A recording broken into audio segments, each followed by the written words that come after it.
Ahoj lidi, vítám vás na mém kanále a dnes se bohužel budeme bavit o jedné věci a to o který jsem si nemyslel, že na tom kanále budu rozebírat. Jako při 317. derby z pražských S se stala událost, která nemá obdoby, kouká na to celý svět, samozřejmě.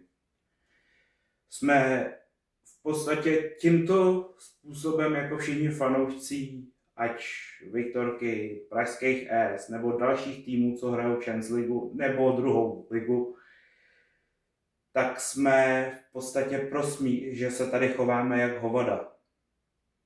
Tuto do moderního fotbalu prostě nepatří, takovýhle chování. Tyhle lobotomové, co tohle předvedli, by buď měli za události, co se udály ještě potom, za napadení určitých hráčů nebo házení světlic do sektoru hostí, by měli buď sedět za katrem, anebo v psychiatrické léčebně.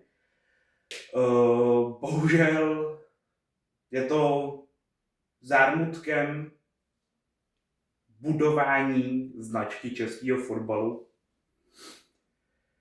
která byla strašně nějakou dobu ošemetná, co se týče produktivity. Začaly nás sledovat, já nevím, různý země, jako třeba Švýcarsko, ano, Lichtenštejnsko, trošičku nějaká Belgie a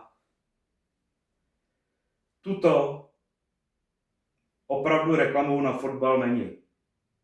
Jako, ač nerad jako Viktorián to říkám, tak jako v tuto momentě stojím jako za Spartou, za jistým kontumačním řízením proti Slavii Praha, protože z pořadatelského hlediska oni to nezvládli. A prostě si myslím jednu věc, že tuto českému fotbalu neprospěje a myslím si, že to půjde i k UEFA. No, to je tak nějak, co jsem jako k tomu asi chtěl jako říct. A buďte prosím vás na těch fotbalových stadionech slušní, chovejte se v duchu fair play a je mi z toho až zle z pohledu i fanouška Viktorky Plzeň, protože tuto ryby předved náš kotel, tak to odsoudím úplně stejně. Takže lidi, budeme čekat na další možný kroky, co Fatscher posléze LFA předvede. Doufám, že tam bude nějaký exemplární trest, aby se tuto dál v českém fotbale neopakovalo.